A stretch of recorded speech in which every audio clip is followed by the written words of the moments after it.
Never, Rarely, Sometimes, Always, written and directed by Eliza Hittman, starring Sydney Flanagan in her debut role. The film has been nominated for Best Film and won the Grand Prix Award in Berlin this year, and also it won a special award at Sundance.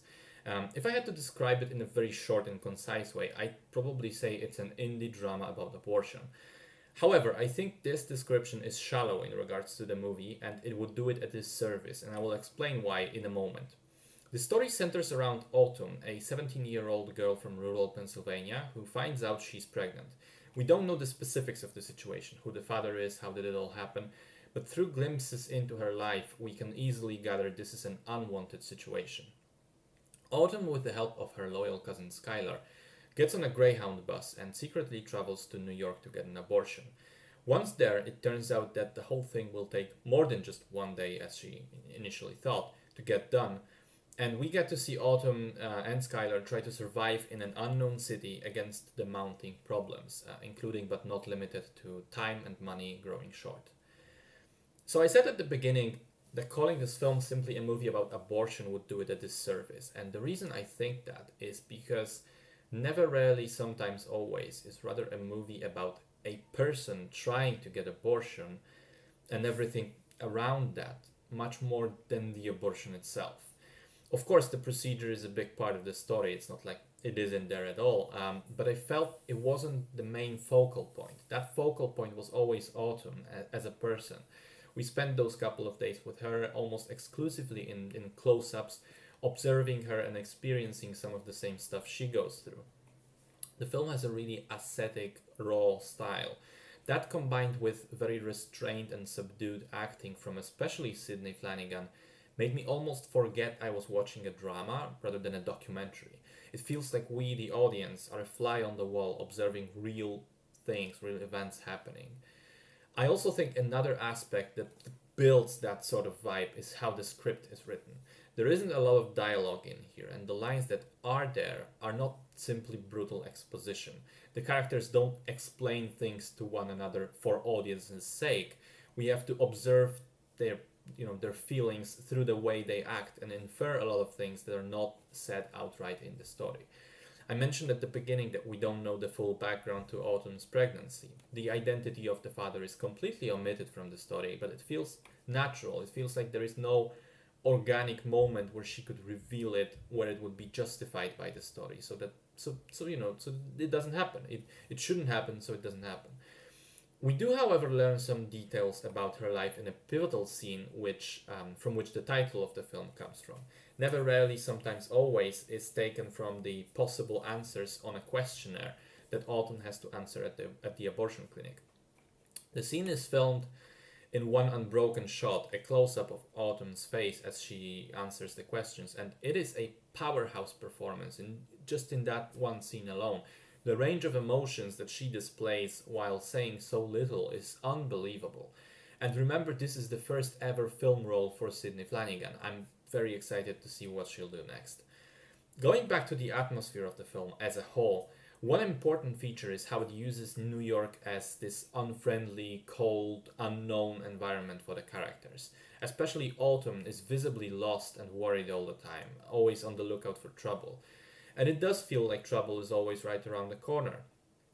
In many ways, the film made me think of Uncut Gems, which also used New York to sort of overwhelm the audience, although admittedly Uncut Gems was much, much more oppressive and relentless, whereas the New York here is mainly cold and indifferent, detached almost.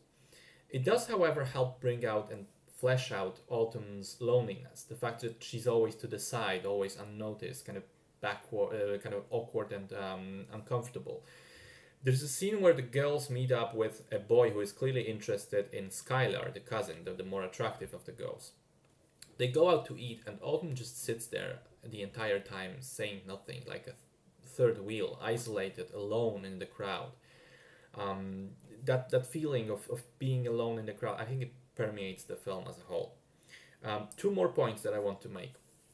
One is about abortion itself. I thought it was remarkable that a movie where abortion is such a major plot point manages to abstain from taking a strong moral stance on the subject. I mean, it is a divisive issue, and there are a lot of loud voices out there, either for or against abortion as a concept. I think this film does not concern itself with that discussion for the most part. It doesn't take time to praise or condemn abortion as a medical procedure. It just presents a story featuring abortion without being, one-sided.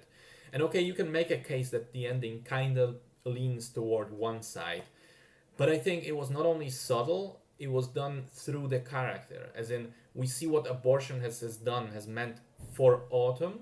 It's not generalizing the subject. It's not saying it's going to be the same for everyone. I think that's not an easy thing to do. I think it would have been much easier to use the opportunity to demonize either the proponents or the opponents of abortion. But the fact that that doesn't happen shows a lot of restraint from Eliza Hittman, who wrote and directed the film. And the final point also kind of stems from her, but it's also kind of a rant about the so-called female voice in modern film. So Hollywood seems to recently be pushing more and more female creatives to give them opportunity to make movies.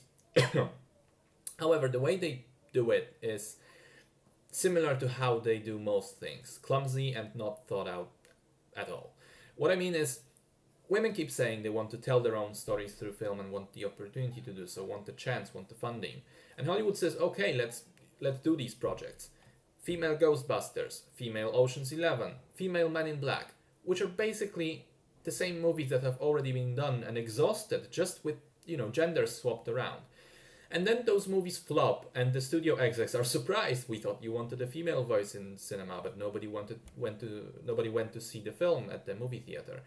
And the internet morons pick it up as well and say, see, a woman directed this film, and it's shit, so, stop it with the feminism already, don't push it, we don't want female directors, because they obviously suck. Well, it's a completely backwards approach as a whole. See, just this week I saw 2 new movies written and directed by women and centering around female characters. This one and Blow the Man Down. I enjoyed both of them, and I thought they were done quite well, and perhaps most importantly, each of them felt like a fresh new voice in cinema, because guess what? They weren't just redressed stories already done by men. They were both new original things which were done by women from start to finish, and those stories were inherently female. The script, the direction, the acting, it really feels like something that could not be done the same way if it was done by men. It just wouldn't work. I mean, just in the case of this one, it's a story heavily centered on a teenage girl that is overwhelmed by her vulnerability because of a big unfamiliar city and the planned abortion. That it couldn't be done with a male character is pretty self-explanatory, but I would argue that it also couldn't really be written or directed by a man just as well, simply because we don't have as much of a frame of reference. We don't experience those things in life, so it would be more difficult, if not impossible, to put them to screen in a believable way. So here's my take on the whole debacle. I think new interesting female creatives should be given voice, as should new interesting male creatives and new interesting creatives of color and whatever else you can think of to distinguish people. Because the key to the success is not of those creatives is not to have a token woman at the helm of a film that beneath the surface is a remake of a sequel of a successful film. It's to pick out those creatives with potential and give them the freedom to tell the stories that they want to tell. And then we'll hopefully end up with more great movies such as this one.